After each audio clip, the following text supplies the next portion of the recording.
Hello and welcome everyone to the World Famous Adventurers Club of Los Angeles. My name is Andrew Medina. I am member number 1212 and I am so glad to be your host for the evening. We got another great program coming at you tonight. I am joined by the one and only Virginia Coe to talk about her adventures that led to her winning this club's highest award, Adventurer of the Year. So without further ado, let's dive right in. Hi Virginia, welcome back to the club. It's been a minute since you've been here, isn't it? Yes, I couldn't believe it, like 2 years, huh? Yeah, I mean, you were admitted 2 years ago. Yes. You're member number 1253. Mm-hmm. And I think that makes you like either the 6th or 7th woman to become a member in this place. Definitely top 10.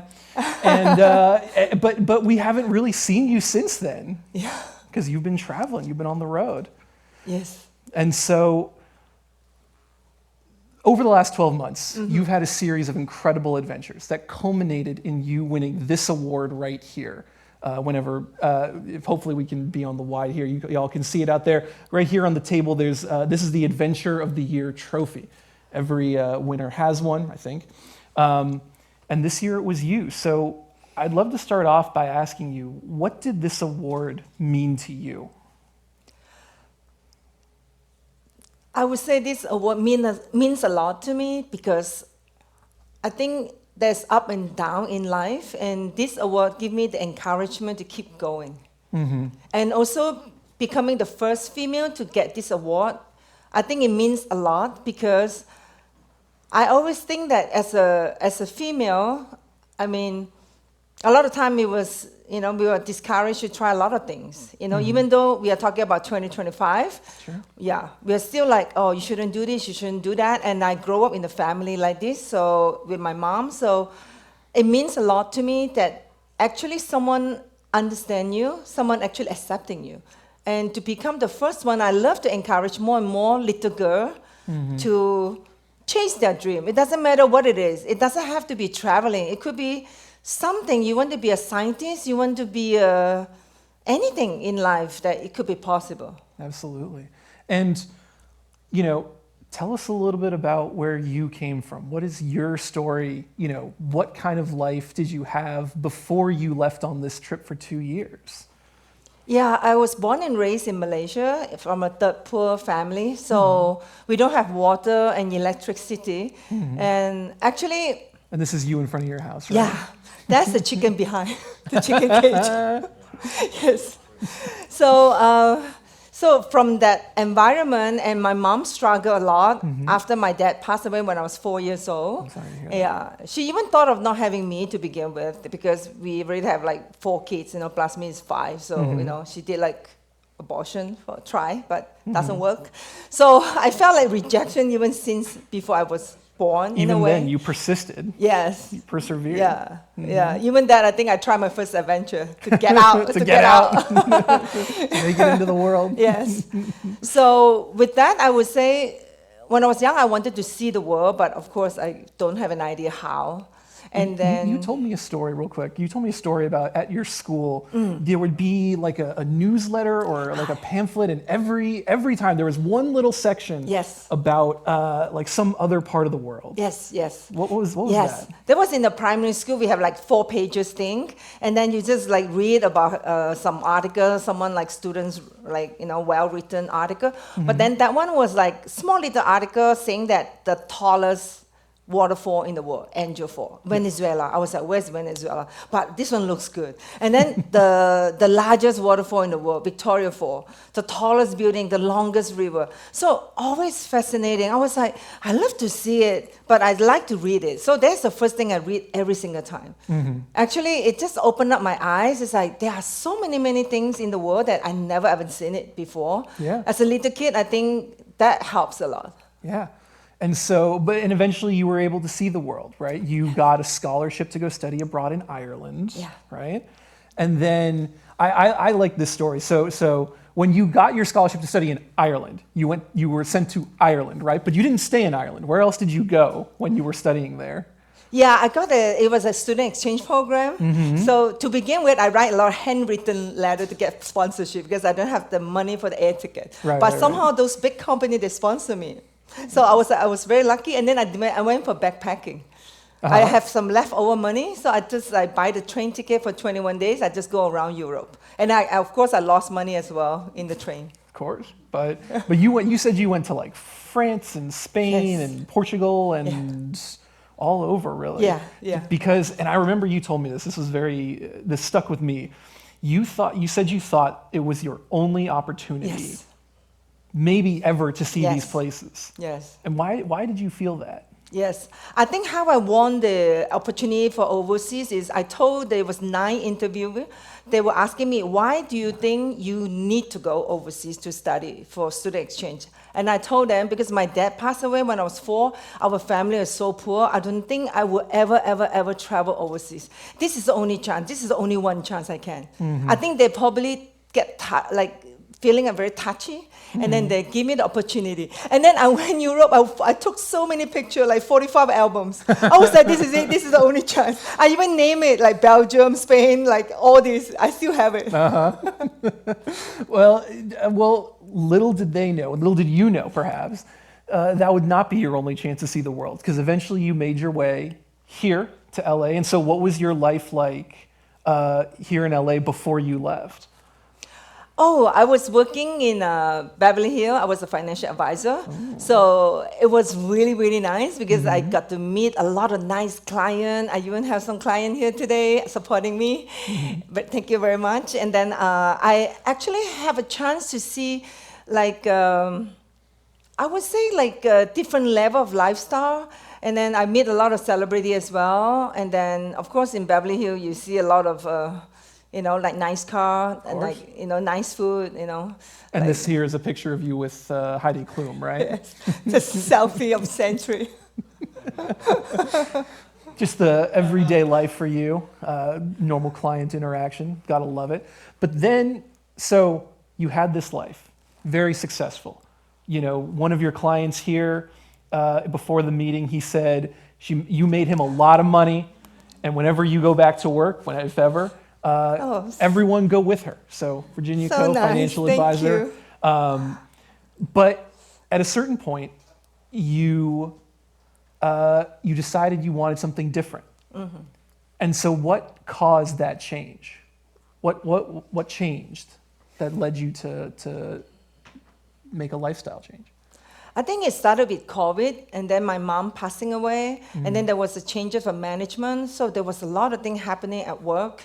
So at the end, I was like, you know what? I want to chase my dream. I want to let go everything, even though I could have continued working, and things like that, and I decided not to. And also COVID is a wake-up call because a lot of people around me, they are young, but they pass away. So age is just a number. Anybody can pass away at any time. Yeah. That's a big part of it. And like you were saying before, it could be your one chance. Tomorrow is not guaranteed. We only have today. That's why it's called the present. Yes. So you may as well make the most of it. Yes. So you donated a lot, but you sold your car. Yeah. And you used those funds to start traveling. Yes. And did you have a plan? Like, how did you decide where you were going to go? What was your itinerary? How did you... Yeah, I don't actually, because I'm on the budget, so whatever you see here is how I plan. Normally it's a lot of paper, and sometimes I can't even find it, which one is what. And then I just do everything on the spot. And normally I would try to stay within the region. So let's say I'm in Central Asia, so it would be around the region. That's how I do it in the budget way. Okay.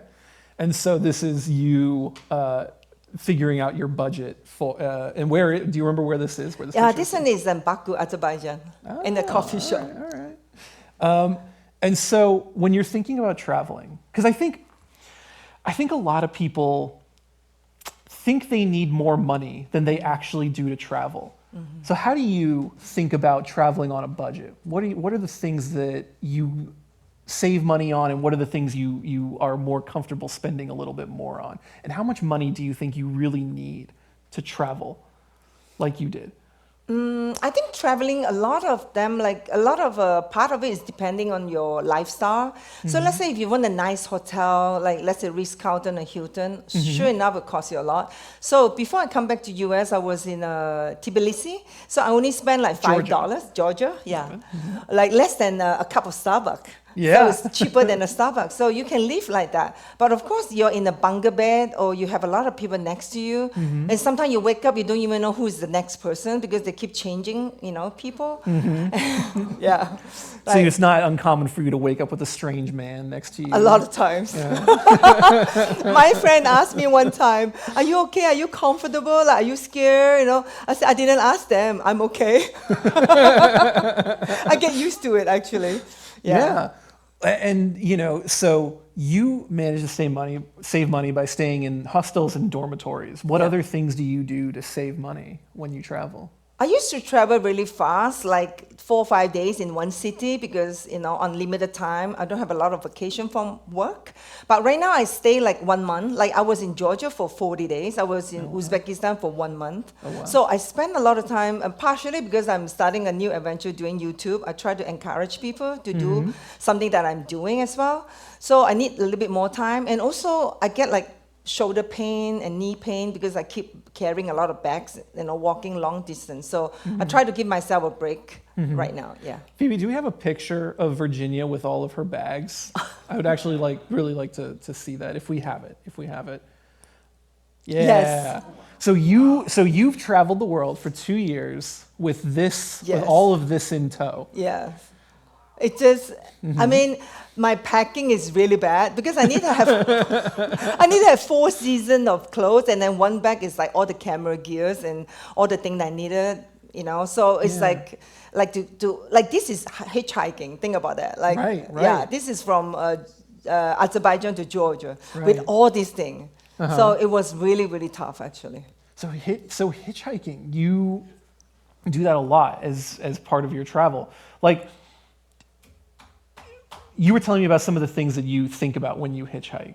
What are the things that you think about whenever someone stops for you? Yes, so actually this is the first time I'm doing it because I met this lady. She says she can do hitchhiking a lot, so I just follow her. I just tag along with her, and then we were like, okay, what should we do? She's like, okay, let's cross the border.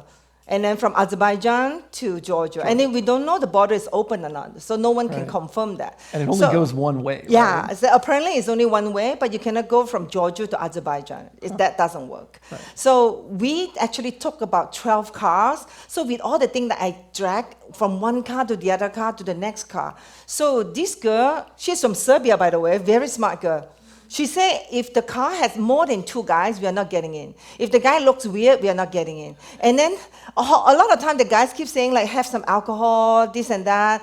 And then the last one is Iranian truck. He has a big cooler and has a lot of alcohol and soda in it. So this time I'm smart enough, I just picked the soda. But this doesn't look like soda. This looks like tea. So what's going on here? Yeah, so they have 2 trucks driving together. They want to take a break. So they want to have a tea break. And the girl from Serbia, she got really mad. She was like, we should keep going because we need to cross the border before it gets dark. It will be dangerous for us. But they said, no, we want to have a tea break. Then I was in the middle. I was like, you know what? I'm joining them for the tea break then because they're not going to drive and we cannot go anywhere without them in a way. So that was pretty fun, actually. So we've talked a little bit about it, but walk us through the past 12 months. So starting in October, of last year, where were you? That's a good question. All right, let me ask you a different one. How many countries have you been to in the past 2 years? Altogether 39 countries. 39. Wow. Yeah, 39. So if you ask me specific the date, I have to look at the picture. I'm sorry, I don't remember. And how many countries is that for you total? 115 countries now. Wow. Yeah, and 50 states and 7 continents. And so, you have incredible story. Oh, wait, hold on. I wanted to touch on something before we get off traveling on a budget, because we're still there a little bit. We talked about hitchhiking, we talked about staying in dorms, but sometimes there's no easy way to get somewhere by road. So you've taken a boat from one place to another. Where was that, and what was that story like? Yeah, that was in Suriname. So basically, the country is very heavily controlled by military. So somehow, they needed you to do ABC in order to get some kind of stamp on your passport. You cannot pay them cash. So what they do is they keep your passport. So basically on January the 1st, I was there for the New Year. They kept my passport. I cannot travel anywhere. I cannot book air ticket because I don't know when they will release it. So these two guys that I met during in the dorm, they were saying that they're going to cross from Suriname to Tobago by a boat. I was like, oh, saving money because the ticket is like more than 1,000 to fly out one way. I was like, good idea. I did not ask them what kind of boat. I don't know sailing. I don't know anything. I thought should be okay, So we took a taxi to the harbor about 2 hours with all my luggages to realize that the boat is so old. And we have a video of the boat. Let's see the boat real fast. This is the boat for 3 people for the next 5 days to Trinidad and Tobago. That doesn't look so bad. What was the boat like? So basically inside is everything you can tear off. There's no bed. Everything is so sweaty. It's like, honestly, it's worse than my hostel bed because it's like very sweaty. I don't think he cleaned it. And then the restroom, the toilet is even worse. The thing is like... a picture of that too, right? Yeah, it's falling off, but the captain wants you to put it in place, but the boat is rocking, so it's always falling off. I was like, what should I do? And you need to pump this thing, and sometimes it doesn't work. And then at the end, we don't have enough clean water. I was searching for water. I accidentally drank the gasoline. I was so angry. I was like, I started not changing my clothes because there's no laundry. I just put whatever on, Yeah. The same, we don't have enough food either. And then we have to watch out. Everybody have to stay up 8 hours a day, 24 hours. 8 hours a day, 24 hours round. Right. Like round the clock. Because there were 3 of you on this boat. Yeah, 3 of us. 3. To watch the big boat. Because the big boat cannot see this small, tiny boat. I was like, you did not tell us about it. It's like, he didn't say anything. And that thing, I'm not sure what it is. It's like something like auto control, but at the end it's broken. And then I was like, what is this? I don't even have time to understand. I was like, whatever, let's keep going. Right. And then we have all this big wave, and the third guy almost fell into the water. And then the captain says, he's from Germany, he said, whoever fell into the water, we are not going to save you because we can't. It's like Pirates of the Caribbean. He who falls behind gets left behind. And then 2 of them actually forced me to lean over to get water because you need the water for cooking. I was like, I cannot lean over because whatever. Yeah, this is a cooking thing. Take a look. It's like, and then I was like, I cannot lean over because the thing that you hold on is moving and it's broken. And I can swim, but not that good, Right, I was like, no. And then they after the second day, we just fight like crazy, 3 of us. A doesn't talk to B, B doesn't talk to C, and then we just hate each other. It's like crazy. I don't know. It was really tough, the whole thing. This is how the sleeping... This is, 2 people here, 1 people at the beginning of the boat, but that is too rocky. At the bow, yeah. This is... They put me here, but I said I can't because I keep having headache. After a few days, I refuse to sleep there. It doesn't work. So I just... Yeah. Yeah, so I guess the real question is, was it worth it? The price. Was it worth the price? I wouldn't do it again, that's it. Because there was 2 guys from France. We met at the harbor in Tobago. You need to register yourself to check in for immigration and everything. They said they have a luxury boat, 40 foot. They still fight like crazy. I was like, ours is only 28. Think about 3 people. Yeah. It's no way to hide. It's Person very every 10 tough. feet. Yeah. Yeah. That's cramped. Yeah. So why didn't you go with the French guys on their luxury boat? I don't know them. We only met when we get to Tobago. We met at the the I office. see. Yeah. Okay, all right, very nice. So look, would you? So this is the perhaps unintended consequence of traveling on a budget, right? You find yourself in situations like these, but I think the important thing is it all worked out. Yes. You got definitely. There. Yeah. I have a good story to tell and good videos. Exactly. Very beautiful sunset though, sunrise and sunset. Yes, absolutely. Yeah. I can imagine. So so now shifting gears a little bit to your adventures from this year. There's a lot, but I kind of want to touch upon a few key areas.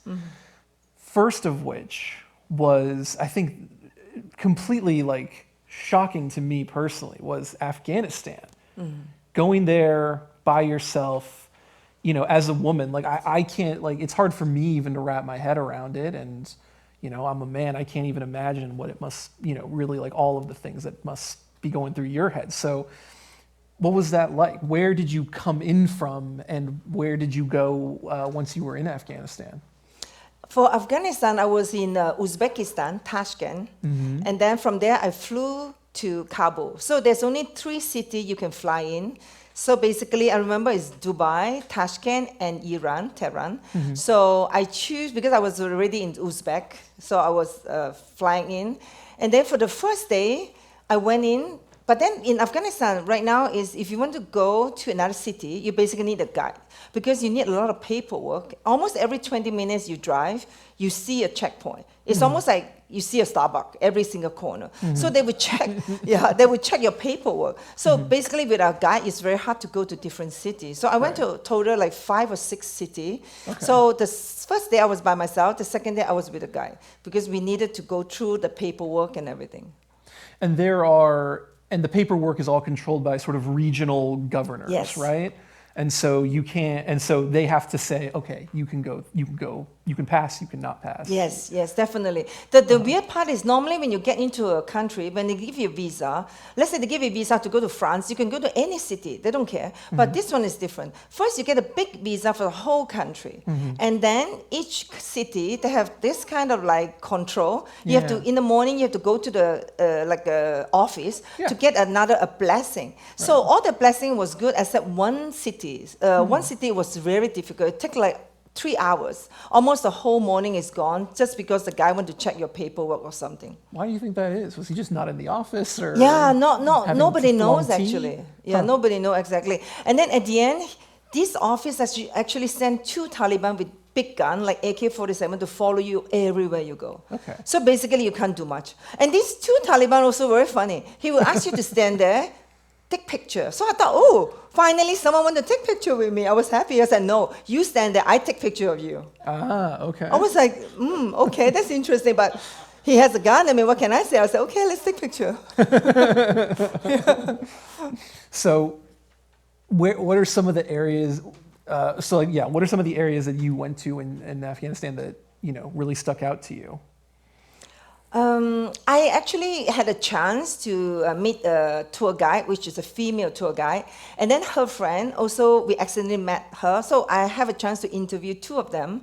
So I think that was a really unplanned, but it was a really nice interview to talk to them in the restaurant. I asked them, do you mind? Are you okay to be on the social media? They said, okay. Yeah. And we have a video of that, right? Yeah. So can we play a little bit of that, and you can kind of... Hello everyone, this is Virginia, and I'm so excited because I met 2 incredible ladies from Afghanistan.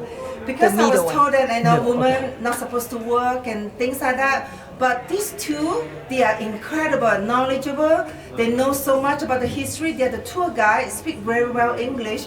And on top of that, the most important part, they're single. So take notes for that. I would like them to introduce themselves. Please go ahead. Okay, thank you. I'm Sumaya Muhiri from Herat, Afghanistan, working as a female tour guide. And welcome to Herat. Thank you. Yeah. And I'm Parisa Rahimi as an Afghanistan tour guide. I'm living in Herat city. Perfect. And I would like to maybe have a casual conversation, Since it's a spontaneous interview, so I would like to know a little bit about the situation for women right now. Like, are they encouraged, like, let's say, go to school or study or work? And what is the situation, since the changes, of the government? After the new government, definitely new changes happen, specifically for women. For example, totally Afghanistan is like have the most traditional part and not that much traditional part. For example, those cities that they are very traditional, very strict. So like Kandahar city or such cities, definitely the situation for women is more strict. And also because the people maybe also not that much education for them, and yeah, for those cities will be stricter, but for cities that be more people like-minded, more people want to change and such things, for those cities it's better, not that much strict. It's like the mix of both of them. Some places more strict, some places more better, not that much strict. Let's pause mean here. some Their English is excellent. yes. Was that common, or was it just these two? Actually, it's not very common that people actually approach you to talk to you.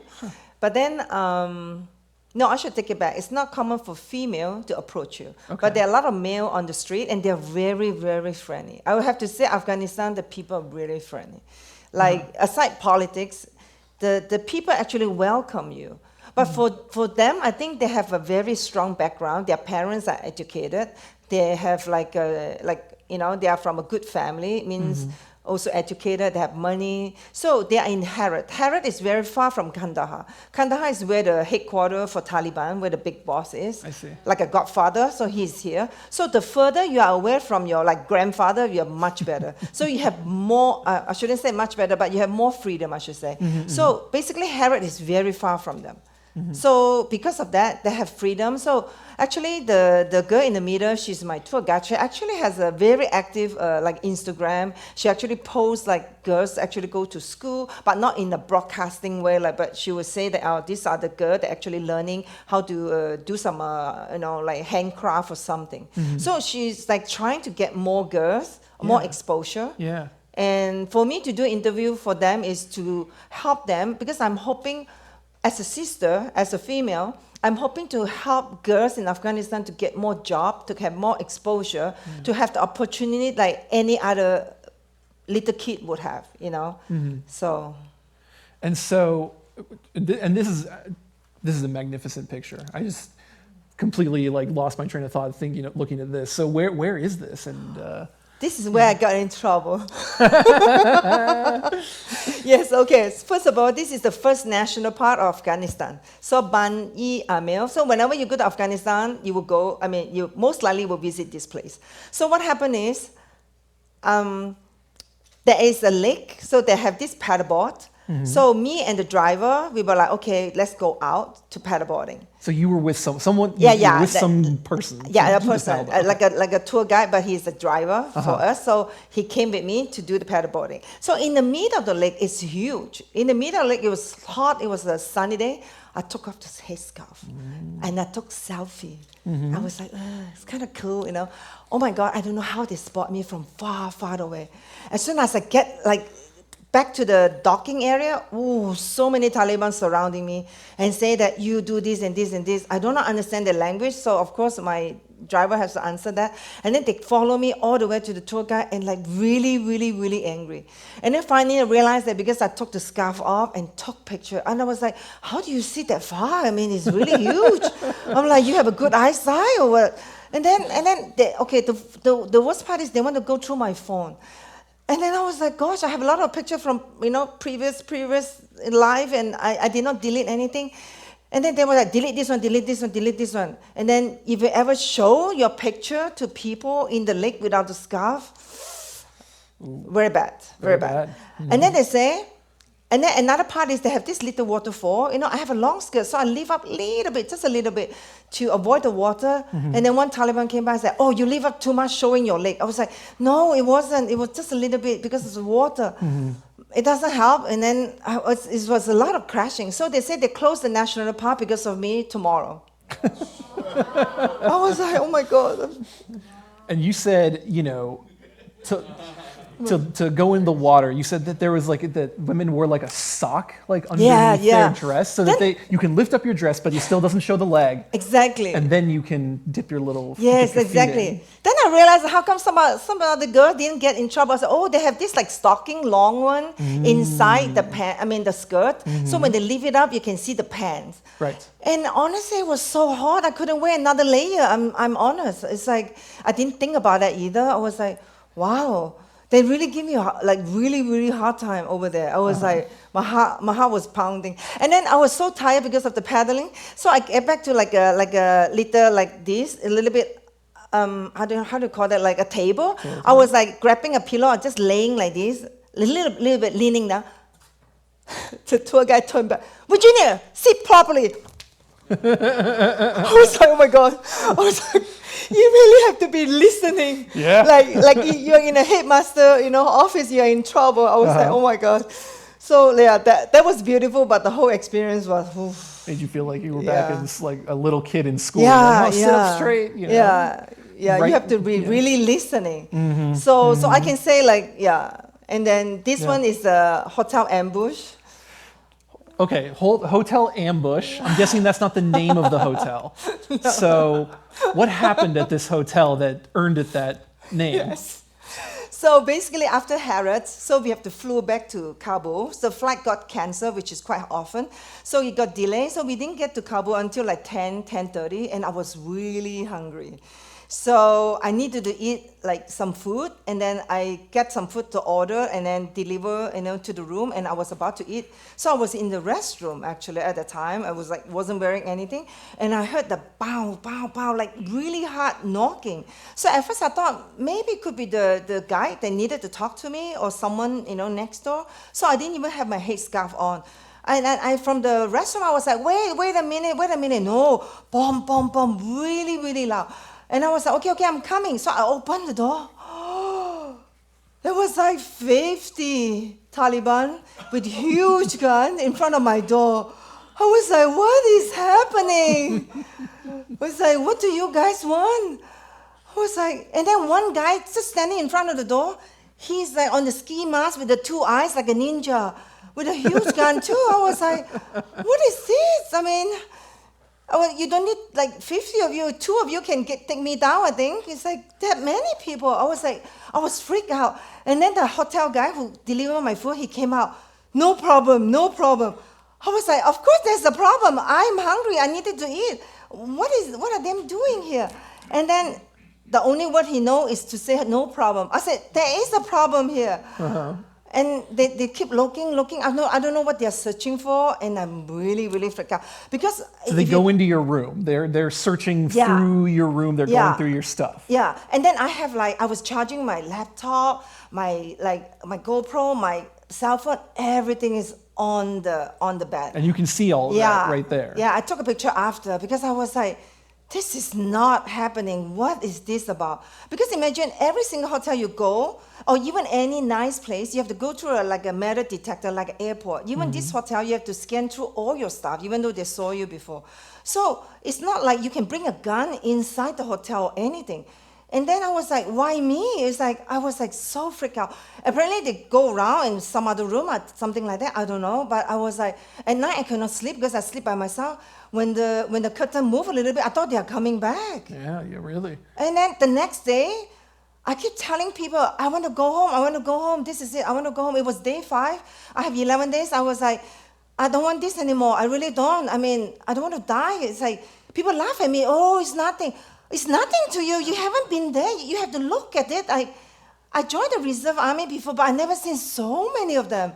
I was like, what is this for? Mm-hmm. And then the receptionist told me that, normally they don't go to the female room. I was like, what do you mean normally? I'm a female. I mean, you deliver the food, this is the female room. I mean, it's not acceptable. I was like, I'm sorry, this is not, I was really freaked out. Everybody laughed at me, but I was like, I'm sorry, I mean, it took me a long time. I even argued with the guy, argued with the Taliban. I was like, this is not the way to handle things. I mean, it's midnight. I mean, I was like, oh my God, I don't know. This was really hard one. Yeah. It was absolutely. really hard. Yeah. I'm just picturing 50 dudes just in this room right here. And maybe they just wanted some of your room service. Maybe they were just hungry too. And they heard you ordered food and they're just like, yeah, I have a Did you order enough for everybody? Yeah, I have a big tray of noodle. Yeah. I was so hot, I was like, I don't even feel like eating. At first I thought it was 20, then I was told it's 50. But because I was standing inside the room, I could not see all of them. Mm-hmm. But they're standing there ready to fight something. I was like, what is this about? And apparently after that, I talked to some other people. They do that a lot. If you ever go to Kabul, they do that a lot. Normally not the women's rooms, though. Yeah, normally not the women's room, but I don't know why me, honestly. I was like, I still don't get the answer for that. They take it easy, but I was like, I want to go home, I want to go home. I even take a video of that. After that, I was like, the next day I was like, I want to go home. Yeah. So do you know what they, I guess, like, do you know what they, like, what else might happen? Like, Someone say they're looking for one Pakistani guy. I don't know. Someone in the hotel say that. okay. Yeah, but I don't know what is what. So I was told, again, this is what I heard from somebody. sure, yeah. So because Taliban has become government, there's anti-Taliban also. That's why they have so many checkpoints every single point. And the worst part that I seen is there's one nice hotel in Bamiyan where they have this Buddha that got blow up. Right. So that hotel is very nice. It's like high class and everything. Whenever you go through, even the car needs search. And one time I lean over and see what they're doing. They actually have this like a broom that you sweep the floor. Underneath there's a mirror. Let's see if there's a bomb coming in. I was like, there's a bomb coming in possibly? I was like, this is next level. I was like, my goodness. So there have to also be a lot of terrorists that against them, which I did not aware of. I thought that, I thought it's like some kind of like, You kind of just think that Taliban are in power. They got it, like. Yeah. So when I see that thing, like looking into underneath the car, I thought this is really serious. Yeah. Yeah. Even the shopping mall, like the Beverly Hills shopping mall, they have the security. They have a gun. They have to scan through you before they can let you in. Sure. They don't really care about the business, to be honest. They care about safety to make sure that you are, Right. in a good, As you've talked about this, it sounds to me like there's kind of always someone with you. You always have a tour guide with you. You always have your driver with you, even when you're on the lake. Yeah. And, the women that you talk to, obviously approved by like the sort of local governor. Yeah. And so it feels to me like, it's very controlled what you see, where you go, who you talk to. Did you feel that being on the ground, or like I don't know, like did you get the sense that your trip was controlled, or did you get the sense that you were kind of free to go wherever you wanted? Actually, there's two sides of it, because day one I was by myself in Kabul, and I stay in the guest house that I pick, and then I learned that a lot of people actually go to Kabul by themselves. There are a lot of European, especially some American as well, and then like a couple of like people from China. Yeah. So they just travel like two, and then they just hire a driver or guide like locally from Kabul, which is cheaper, which is maybe a smarter way to do. And basically you can walk by yourself in Kabul freely. So I did it for one day. But then to go to another city, you definitely need a guide, because you need the paperwork, which is very difficult. Right. And you can try to do it yourself if you speak Iranian or Pashto, but if you don't, it's very difficult. Yeah. Yeah, that's what I heard. And also with the tour guide, sometimes it's difficult to have it. And of course, the places they show you is basically about the same. Like some monuments, the national park, and then like Herat, to see some mosques, and big mosques and things like that. Sure. But I would say the most exciting one is Kabul. You go to Kabul, basically you have like 80% of everything. Go to Kabul, the bird street. 80%. Yeah, you walk, oh my God, like you're so scared of your life, but people are so friendly. They are so like selling the birds, and like old school market. You pretty much get the whole experience in one day. Yeah, in one day. Okay, wow. And where is this? This is in Kabul, right? Yeah, in Kabul. Yeah, this is after the market, and this is I believe this is the mosque where there was a lady back in the day. She got dragged and then she got stoned to death. This is the spot. That's the story. That's what you've heard. It's a story. Yeah. No, it's a truth. It's in the online too. If you look it up, yeah. She was one of the educated one. I don't know what was it, the whole story behind it, but she was stoned to death. This is the spot. It's interesting because, like, obviously the women that was your tour guide, very well educated, you said came from good families. And it's just sort of interesting, obviously education was not encouraged at one point. Now maybe it seems like it is more so. Did you get a sense of how things have changed over time, or? It's very like interesting. Yeah, it was very interesting. The lady is in Herat, so she only take us in Herat. So she can go to some other places too. Another time was a man that go with us. So basically, as far as I know, if you're far from Kandahar, you have a chance for education, you have the chance to do a lot of things. But if you're closer in Kandahar, basically no chance. Gotcha. Yeah. And then also, I don't know the relationship between like the tour guide and the Taliban, but I'm sure they need to get approval from the Taliban to do it, because or else you wouldn't pass with the paperwork. Yeah. And because there's so many checkpoints. Yeah, so many checkpoints that you like.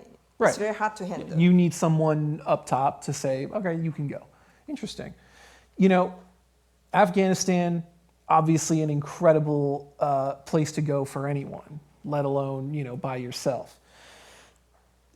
I also wanted to talk about Argentina. So, you know, you went there, and why were you in Argentina? What were you there to do?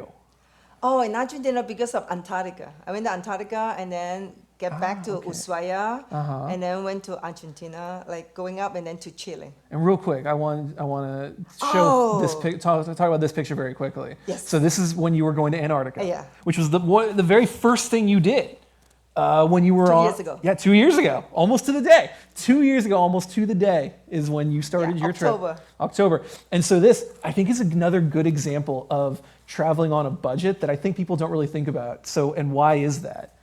So basically, every single boat in general, they could have one dorm room, because I love dorm room. So this one is only female, and then there's one for male. So 3 of us together in one room. So normally you probably pay about 9,000 or 10,000 for a room. And then this is the roommate that I have. The middle one become my best friend.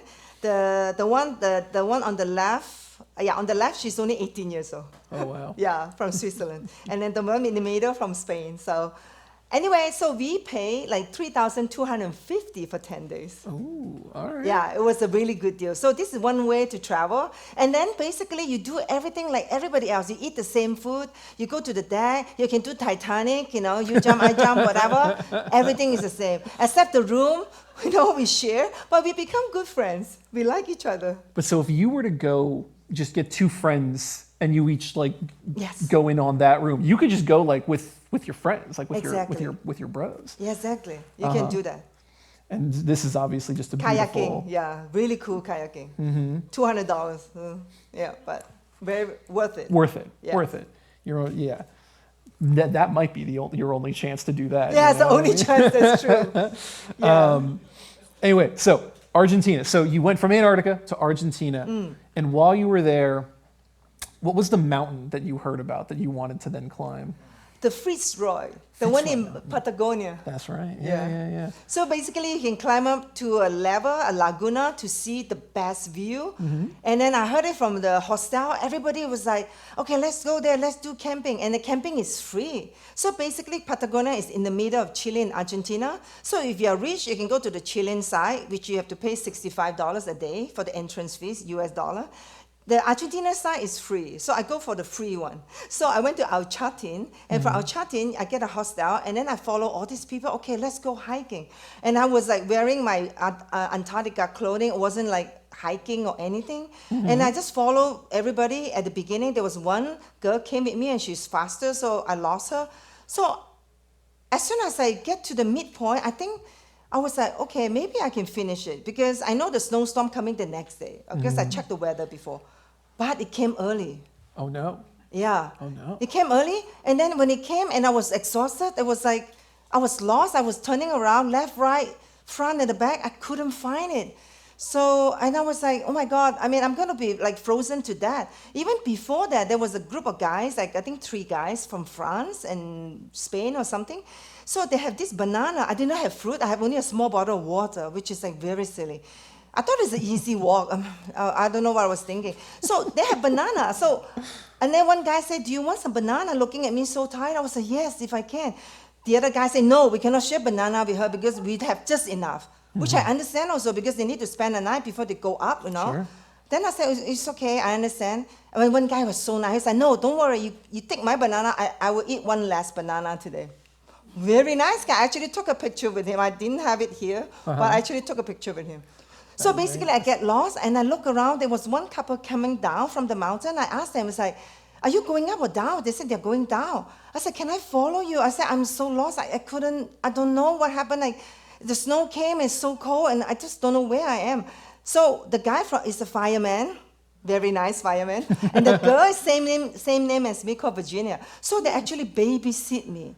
They walk slower, they give me water, they give me the Belgium chocolate and everything else. I was like so thankful. And then at the airport, they spotted me again before we left the next 2 days. Nice. Okay. So nice. They come and talk to me. Just to check on you and see how you're doing? Yeah. I mean, there are a lot of nice people. Yeah. Nice people when you travel. But I think you have to ask for help when you need it too. Yeah, that's the moment. That's why I don't like to hike myself, because I get lost. Well, I mean, it sounds like the hike was a 2-day trip, right? Did you know that going in, or? No, a lot of people do it one day. Maybe they are more like fit, than me. But it's a long hike, because if you Google, it's about 9 hours. But with me, maybe 18. I think has to double that. So I didn't know that. So I thought it should be easy because everybody in the hostel is doing it. Right. So I was like, what's so difficult? And then it was difficult, yeah. I And then you realized found that out. you should, someone actually broke their ankle. And then they cannot have the helicopter go up to the mountain. They have to have 4 volunteers to go in, carry her midpoint to take her down. Oh, wow. Yeah, so. And then, so if you break a bone or if you can't go Yeah, down, it's difficult. It's hard to get you down. Yeah. Okay. And so why are you standing next to a police car here? So this is... Was this another ambush, or were you the one doing the ambushing this time? So this was another story. So I was in Atacama, like Grand Canyon in Chile. This is Chile, okay. Yeah, in Chile. So I was like finishing my trip. I needed to get to the airport, but I got to Calama, which is a city, very dangerous city, north of San Diego. So I was there next to the bus station to have lunch. So I was sitting like this. This is the wall, my bag, and I was eating lunch like about 1 to 2 p.m.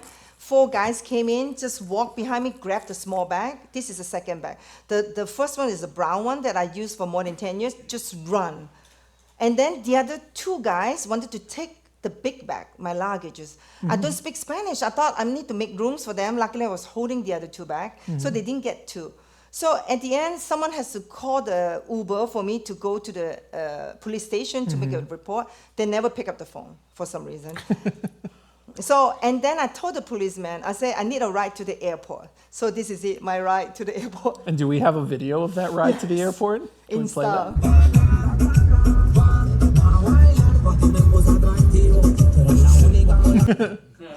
I think it's really cool. Yeah. So the whole journey, what happened is most of the Antarctica sent this memory card gone because of this, because of the robbery. This is after the Antarctica. I see. Okay. Do we have, by the way, a picture or a video of the restaurant where you got robbed so we can kind of see where you were and... This is a nice guy. This is the guy that gave me some money at the restaurant in Chile. So after you got robbed, this guy came along and yeah. gave you... Yeah. Some money for some taxi or something. Okay. Yeah. Very nice. Another example of someone coming and helping in a time of need. Oh, in Guyana. Here, yeah. Yeah, Guyana in South America as well, next to Venezuela. So there's this, Guyana is not that common for traveler in general. So unless you want to see every single country in the world, you probably wouldn't go in general. So I did not know that. So I went there. I did not see any hostel. The only thing is hotel, which cost me a lot. Right. So I needed to, for some food, I needed to walk outside to a Asian place. I wanted to exchange some money and then to buy some food. So as soon as I walk into this restaurant, it's a Chinese restaurant. The owner speaks Chinese with me. It's like, 你等一下, 你等一下. And I was like, why you ask me to wait? It's like he wanted to talk to me. And I was like, okay, I'll wait. And then he told me that these 2 guys at the corner, they are robbers. They will rob me. I was like, again? I was like, I couldn't take this anymore. I was like, and then I pick up a big rock. You see there's a rock there? I pick up the big rock with my to-go. That's my weapon. I love how you got your juice and you got your rock. I was like holding up the rock when I walking, passing by them, and I need to run, zoom back to the hotel. And for 2 days, I did not leave the hotel. I stay inside the hotel room with the rock, sleeping with the rock, and then I book my next flight and get out. Did you sleep with the rock under your pillow? Yeah, like next to me, like this. And then even going to the airport, I asked the receptionist to book me, like they don't have Uber or something, so to book me a ride to the airport. She was like, why do you have a rock? Did you pick it up as a souvenir? Yeah, as a souvenir. I keep the rock with me during my ride to the airport, because in case this guy doing something whatsoever, I'm going to be like, phew. Do you still have the rock? No, I leave it at the airport. It's good. Probably for the best. There's a couple other places that you went to over the past year that I wanted to touch on. One is India. And you've done something, and you did something in India that I think not a lot of people really think of doing. So what did you do in India? I think the first one is dipping into the water, the Ganga River. Yeah. Where did Yeah. you do that? At first, I was thinking, I don't have travel insurance, which is not good. But and I saw everybody was like, this is the way you get blessing. And I was like, so many people are blessed here, so I want to be part of it. Don't want to be left out. So I joined them. You don't want to be lame. Yeah.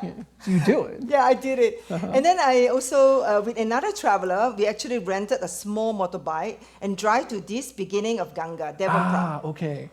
Yeah, it was like really hard, like the mountain road, and I was like so scared as a passenger at the back, and I was like, my God, if we ever fall or hit by the car because they keep haunting us. So this is the point that where the two rivers combine become Ganges River. Oh, wow. Yeah. Do we have yeah. It's very, very, but it's quite hard to get it. Sure. It's a beautiful area. And then you go all the way to the bottom, and then to get blessing. And so that's where you... Yeah, you can dip in. I dip in another spot because this one you need to ride another 3 hours. I see. Okay, Yeah. okay. And then it was pouring rain by the time you get back home. Oh, wow. It was really difficult for the road. And there's a lot of rock on the road. And do we have a video of you actually in... Yes, I want to make a wish. This is my country, number 100, India, and I want to visit all the country in the world, all the UN country in the world. Yeah. Yes. And I'm the only female in this water rafting. The princess. It's interesting. Like, a few times now, you've talked about how scared you were and how, like, how scary things were. And they are. Like, I get it. So, like, but I think the thing that sticks with me is, despite you being scared, you keep going. So where do you find... like the courage to keep going? Where do you find that will to keep going despite being in all of these sort of scary situations? That's a very good question. Sometimes I ask myself too, why do I do that again? Why? So a friend of mine told me, if you keep doing it, one day it will get you. I know that, but I keep doing it. I think I like the uncertainty of it because I go with like Turkmenistan I went, and you have to go with a tour guide. Nothing wrong going with a tour guide, but for me, it's really, really boring in a way because it's very restricted. I need some flexibility. Plus, I like to meet the local people. I like to see how they live, what kind of car they drive, what kind of food they eat. And because I'm from a poor family, I like to see what normal people living like. Yeah. That's why I like to, whenever I get to the airport, even Jamaica, I take a bus, which is really crazy. I don't advise, but it's like when you get to the bus stop, I'm the only one who's like, oh gosh, they're all looking at me and I need to safeguard everything. Luckily, nothing happened, but it could because it took only 2 guys who robbed me and that's it. I cannot outrun any one of them. So I do that because I like to see the local people, what they are like. I take buses to school, I take buses to work before too. It's like whatever works for me, So I kind of like that kind of lifestyle, and I like to also document it. I'm doing the YouTube video to tell people this is a normal people lifestyle. Yeah. Like you don't need to have a lot of money to be happy. Look how happy they are. They don't have a lot, but they're very happy. Very genuine, and Mm-hmm. I in our conversation before, I think you said something that really stuck with me, which is that you could go to a place and see sort of 20 different things in a day, and you're just like running from thing to thing to thing to thing to thing. But I think you said, and I feel this way too, of like you'd rather see 7 things, but spend more time with them and really like get to know like the people in those places. Is that fair to say? Yeah. Yes. Yeah, that's how I feel actually. Because like alone, because I'm taking buses, the schedule and everything, also the energy, it couldn't reach to a lot of places. But most places that I go, if you ask me again, I can tell you exactly how I get there, what buses, how much it costs, the entrance fees, who to avoid, who is the bad person around here, and what restaurant not to go. And I even go supermarket shopping because I stay for like let's say in Georgia for like 40 days. I cook a lot. I know which restaurant has the best like pricing, the local one, the green color, which I can't read the sign. But the one like SPAR Spa or Carrefour, they are more expensive in general. So I know exactly where to go in that city. Yeah. Quick question. Obviously we've talked about the way that you travel and the way that you stay, like the places you stay. Saving money, lots, great. Does all of the money that you save on travel and lodging go into your clothing budget? Because like this is an outstanding outfit, and you you had another one in Afghanistan. So is clothes the thing that you spend all your money on when you go to these places? That's a very good question because I went to Taj Mahal the first time. I was like regular clothes. I saw everybody with sari. I was so jealous. Women, we need to look good, next to another woman. I was like, I need to look like her. So I went back to the hostel. I tell the guy, I want a sari too. Can I rent one? So they actually brought me to this red sari to rent. But then it cost another $20 to own it. So at the end, you know what? Might as well own it then. So I just bought it. Yeah. And for Afghanistan, I know I need to wear like long. Like you can't wear anything short. Yes. So I have this abaya like all black color, like dark. It doesn't look like that good for like all 11 days. Yeah. So I decided maybe I'd get something like traditional costume. But then they have this a very nice one for dancing, but it's very hard to walk out.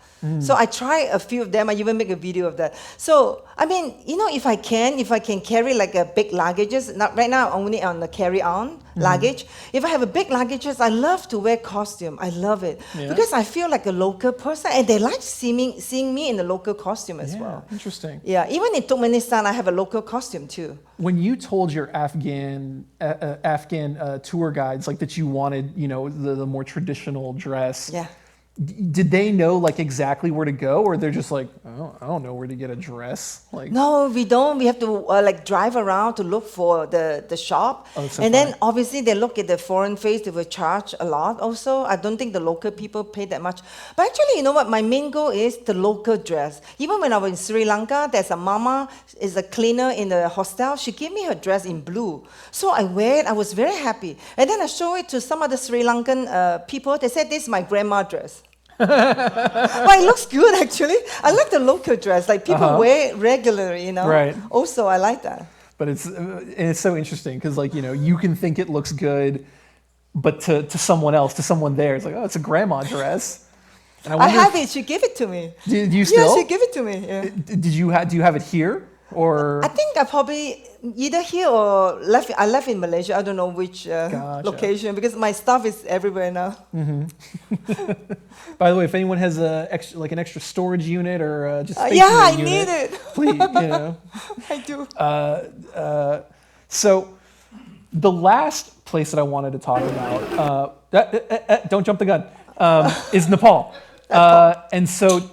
Tell us a little bit about Nepal and the things that you saw there and the impact that it made on you.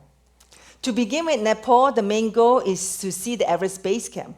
Yeah. Sure. So I went without training and I got sick at the end, came back with a helicopter and spent a few days in the hospital. Oh, wow. And then one thing I insist, they want to put needle. I said, no needle, just no needle.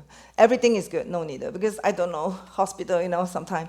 So that was it. And then after the Everest Base Camp, after I recovered, I went and visit a lot of temple. And the live cremation is the one that hit me the most, where they have the body just in front of you and just burn in front of you. That part is really difficult on me. First of all, it's the smell. It smells really bad. It's like burning a lot of plastic plus something else. Like the smell is like unbearable. I mean, I live in an area that had a lot of trash, I grew up with that, but this one is totally different. And also, when you look at the body, and I don't know how someone can see your parents or your relative burning in front of you. I couldn't. I couldn't do it. And also, whatever remaining, they just simply, easily push it to the river. And they believe that this river is a holy river. They give you blessing. And then when you look at that river, oh my God, it's all black. I wouldn't even dip a finger in it, honestly. It just, to me, it's really a crash on me. I can take up a lot of things, but that one is really hard.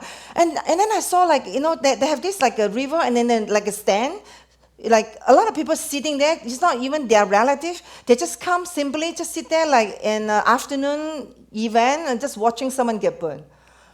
I couldn't do it. I was like, oh my God, this is heavy. Because when I walk in, there's a guy keeps wanted to make someone. He was like, I want to be a tour guide. I want to walk with you. So he walked with me. He showed me the back where they have all this like a burning wood and then the bamboo. And then suddenly I think, you know what? This is what we call life. Life can be like a split second.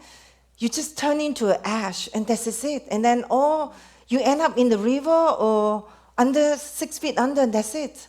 And I was like, oh my God, my whole thinking is like spinning, like really, really spinning. And I was scared and I was spinning. I was like, this is a little bit too hard to take, Yeah, I know it's a cultural thing, I respect that. But, when you don't grow up with that, it's really hard. And it's, it affected you very deeply. Yeah. And, I think that's, and that's valid to be really, affected by that. And so we have a video of, one of these ceremonies. Can we play it?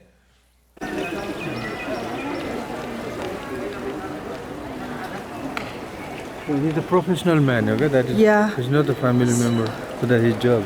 That's a professional. So that's a river. Okay, just push it. So it's just make sure. The family must put some. Yeah, so that's the body. That's the body, yeah. The family is maybe sitting there. Behind, yeah. They are the family, waiting. relatives. Relative. To make sure. And this one is moving to the cremation area. Down there. Down there with the family members.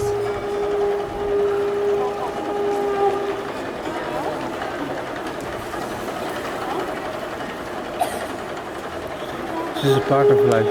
Yeah, it's part of life. We all have to accept one day. Yes. Sooner or later. Yep. Everybody. Let's go down. Yes. You have enough picture? Yes.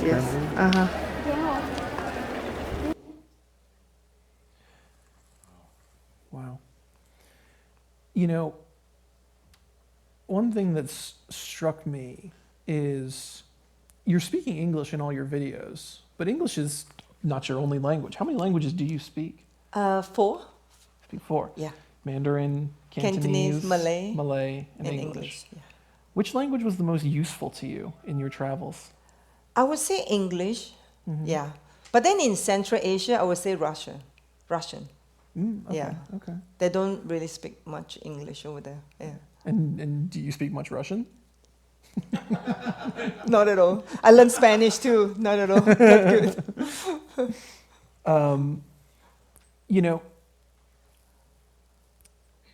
You took this trip and you've had these experiences, and I think that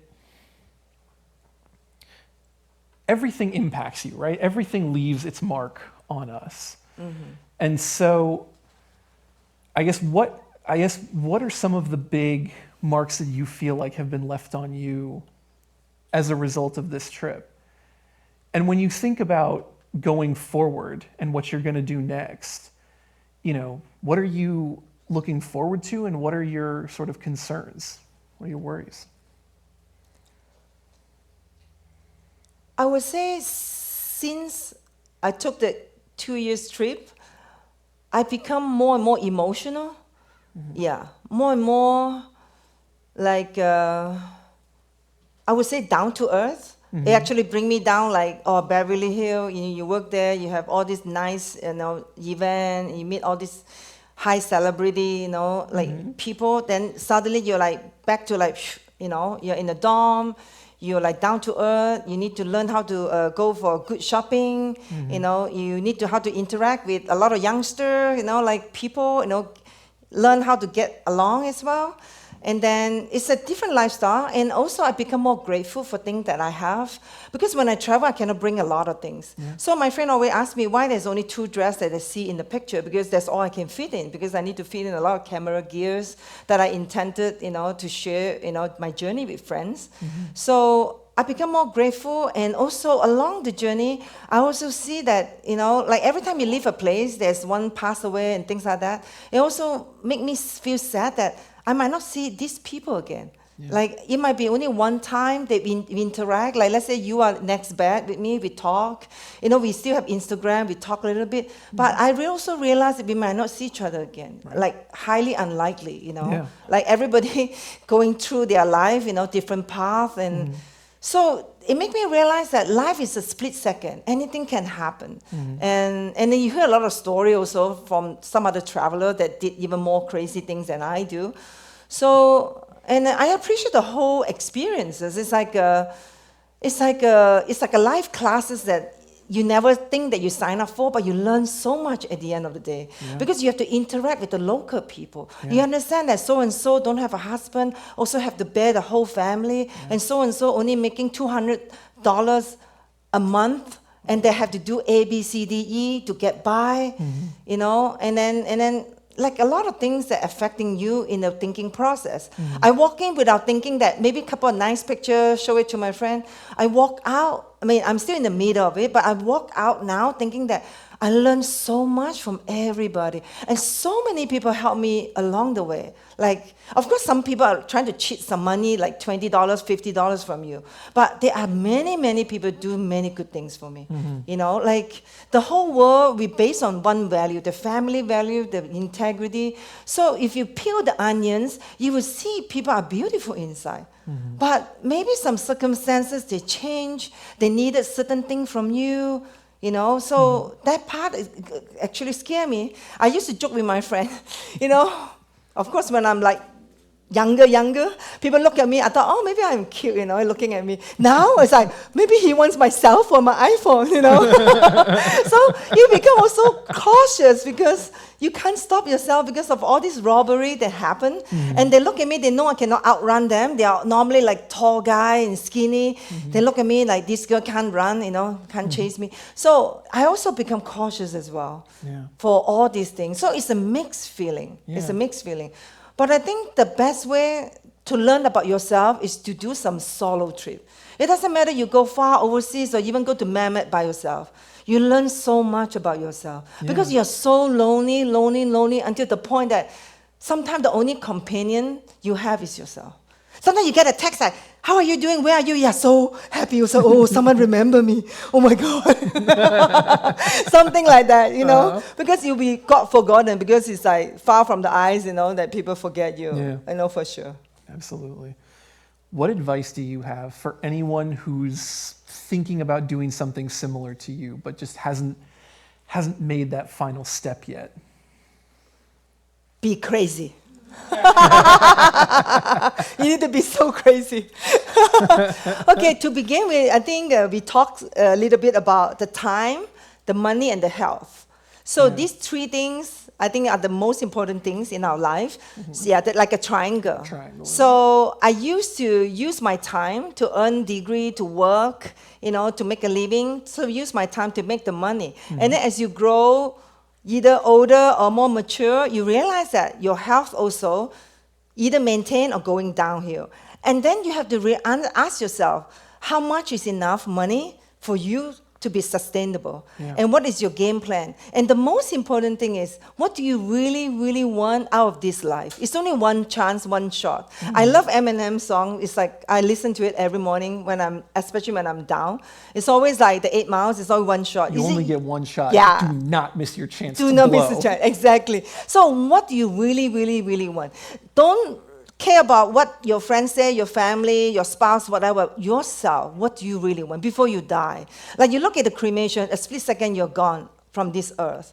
So my advice is really, really ask yourself, first you need to prepare, you need to work For me, I believe in education. You need to work hard, save money, and then have a game plan. What do you want next? I don't think you can just jump off and I want to do this unless you have a wealthy family to support you. Sure. Other than that, you have to have a game plan. And then be brave and go and do it. Like before I leave, I was really down. I was really sad. A lot of my friends here, they saw me crying, not sure what I wanted to do. Like, life is over.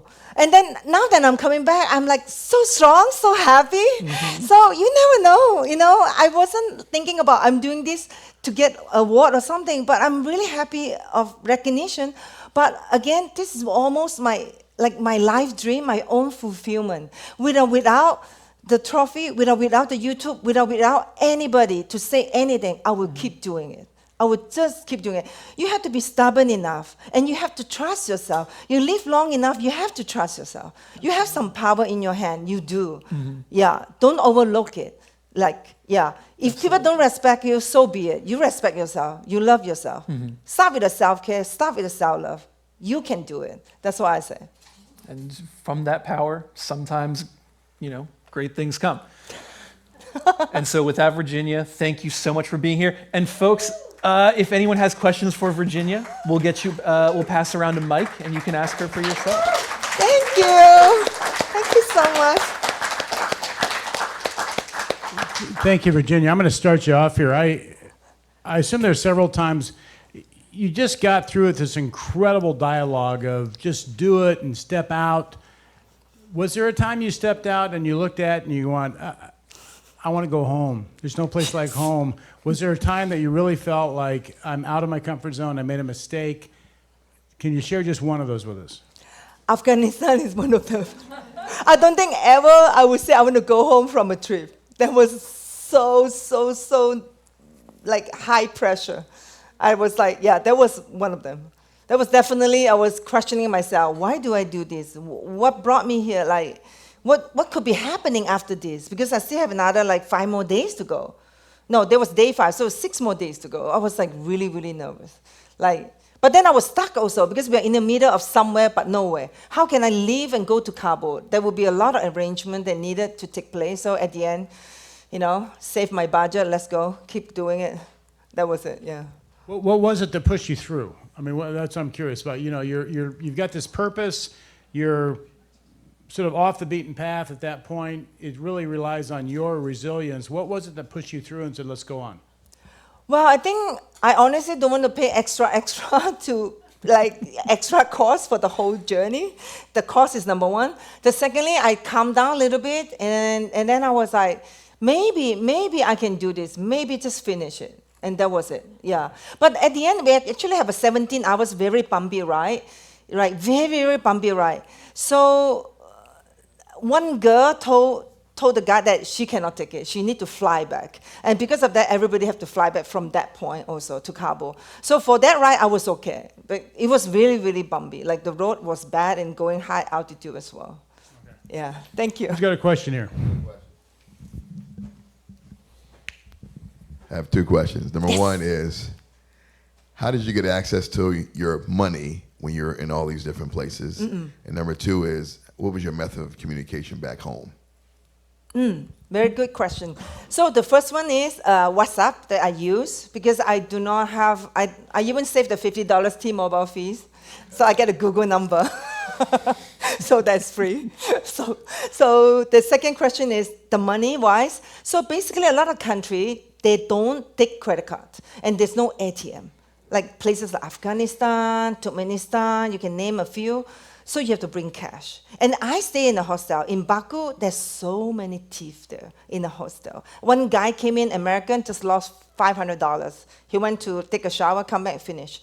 So I was like, oh my God. So you have to take your chances. I mean, you can't bring everything with you. So I use a lot of ATM as well. Just withdraw money right there, the local currency that I do. Yeah. Back here. Amazing story. Thanks Thank for sharing. So how did you plan your itinerary? How did you know where to start and finish? And how did you choose the countries you wanted to go to? Yeah, Virginia, how did you do that? come and help me. I write down in the paper, and then I was like, what is the next country? And then sometimes I don't check the weather, sometimes I don't check whatever condition, which is like a lot of mistakes sometimes. So with this paper, old school way. Yeah. And then you said you go wherever like the airfare is cheapest, Yeah. right? Yeah. You just kind of go on like kayak.com and you're just like, all right, Yes, it's filter by price lowest. Yeah. The cheap airfare, like Skyscanner, you can, but a lot of time, like let's say I'm in Central Asia, everything is by bus. Everything, so easy. But the worst part is, between country, you need to cross from A to B. I have a lot of luggage, you saw the picture. So I need to drag everything and walk, from one place to the other place. So you need to walk quite a long distance when you cross the border. And I remember going into, I think it was Azerbaijan, or maybe it's a country before. So what you have to do is, you have to leave all the luggage outside and get your stamp inside, which I don't feel comfortable. I'm so obvious I'm a foreigner. If I leave my, happen to be Adidas bag outside, I mean, what if someone take it? You have to take a chance, because you can't grab everything and they don't line up in Central Asia. They just squeeze you like this. One time I tried to be reasoning. I said, listen, you have to line up. Everybody is trying to cross the border.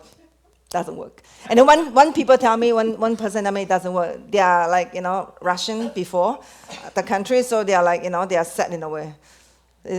So you just have to take your chance. People easily grab your stuff away. Question back here, Raymond.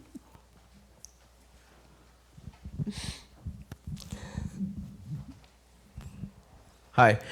Were there any times that you went to Afghanistan or any of the Central Asian countries in which Russia was the more frequent language? Did you ever meet any difficulties traveling back to other countries or your home country in which they would question you why you would go to any of these countries? So that's a very good question. One good tips for you, if you ever wanted to visit Venezuela, which I did, and then after that I planned Guyana. Why? Because it's next door. So I just fly from one place to another place. So in Venezuela, I don't know about it. Nobody ever tell me. You go to the airport, you don't go to the counter. You go through the military, like full uniform. They need to check everything of you before they even let you go to the airport counter. So that guy took up everything of my contact lens, play around with it. I said, it's for eyes. I don't speak Spanish, it's for eyes. And then it's like the solution, the perfume was fun. I said, it's perfume, it's like you have to explain every single thing, So, and then they check why you go to Guyana. Oh, and then I realized that they just have a big fight with Guyana. And then I start thinking, I'm leaving your country, going to Guyana. Why does it matter? It matters. I'm going to get a manager to talk to you. I was like, it took a long time. You have to explain and explain and explain why you go to Guyana. And I was like, I'm just traveling, That was it, yeah. Yeah, so you have to watch out. And Azerbaijan cannot go to Armenia. Armenia cannot go to Azerbaijan. You have to go through Georgia. That's another thing.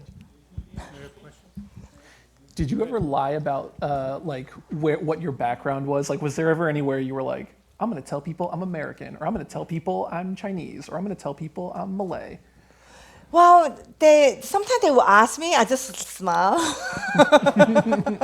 Because, some country, they're really against one nation, let's say. Yeah. And I really don't want to be that kidnap me or something, because I stay in a very cheap place. So honestly, for safety, yeah. Sure. Yeah. One more back here. Yes. What's your favorite country that you went to? Good question. I like Iceland a lot. Iceland's, how do you say Ireland and Iceland. It has a lot of very nice nature. It's full of iceberg, and then no high how do you say, no forest actually. Everything is kind of short that you can see everything, and the scenery is so beautiful. It's very expensive country, but very beautiful. Hi. Hi. Good to see you. Thank you. I was out with coffee, so I don't think this question has been asked, but there's a practical issue of just money, and not just having it. Okay, let's just assume that you have it. But it's you're going to all these different countries. How is it that you make sure that you're able to have cash and other types of financial instruments? So give us some information as to if you're going to Afghanistan, how do you just make sure that you always have enough money and you don't run out, whether it's there or any other country? Good question, actually. So when I was robbed in Calama in Chile, I was running out of money because there's no money. So I actually contacted one of the Adventurers Club members. So he actually helped me. Because at the time, I have to stay in that hostel. I have to wait for the credit card. And for some reason, the credit card sent to Los Angeles. I was like, I'm in Chile, in San Diego. And then, like every single day, people in the hostel see me yelling on the phone. I was like 8 days, and then they have all this bed bug all over my body. I told the people they're not changing my bed because why I didn't pay. I said, I will pay you. Of course, nobody believed it. And there was one guy from Texas, I remember, a professor. I said, can I sell you the money online? And then can you give me some money for food, like some expenses, like $20, $50? I can sell you because they have Wi-Fi, right? He walked away. I was like, thank you. I was like, this is how it is. So basically, it was really tough when you get robbed. Yeah, but if you didn't get robbed, Western Union is the one that saved me during the time. And then you need to get the credit card. You actually, if you're smart enough, you need to get all the collect call credit card number, but it doesn't work for me, so I don't know why. So it was quite difficult during that 8 days especially. Yeah, I was even thinking, my friend told me, like, maybe you should cancel your trip, just go home, forget about it. And then during that time, because I just got robbed, my mental was so bad, I need to have 2 guys walk with me to Western Union to get the money. I told him I really cannot walk by myself. This is not working out. Like in San Diego, another guy from Netherlands, he was gone when he was robbed. He was face down, didn't even see the guy's face, he told me. Like watches, cell phone, everything gone. So it's like San Diego and above in Chile is really bad. Patagonia, in the south is good. So like the country become like, the police doesn't do anything. It's so violent to me. Like, I mean, yeah. So it's very difficult. No, it doesn't work. Yeah, it's very hard. So you better have someone. If your phone also get robbed, then it's even game over. I don't know how you're going to contact someone. I did that before when my phone get robbed in Peru before, and I used a laptop to contact my friend. They thought it's a scam. I tell them what school we went in high school and all this, they still think it's a scam. So it's very tough. And then they unfriend me on Facebook. I was like, thank you for your help. That was good. I was like, so now you have to develop some secret code with your friend. Let's say you've been to Applebee, you like Applebee, say Applebee, or whatever, or Dodger, go Dodger, whatever. You have to create something. Yeah, yeah. Hope that your friend don't unfriend you. Mine did. Well, thank you, everyone, for the questions. Oh, if you have any others, Virginia's going to be hanging around. Thank you so much for thank you so much, Virginia. And for the folks at home, if you like what you saw here tonight, please consider subscribing to the channel and liking the video. It helps us out a ton. And if you're in LA, why not come on by? We do this every single Thursday, and you can meet our amazing speakers and ask your questions from our live audience. That's going to do it for us here at the Adventurers Club. Thank you so much for joining us, and we'll see you next time off the beaten path. Good night.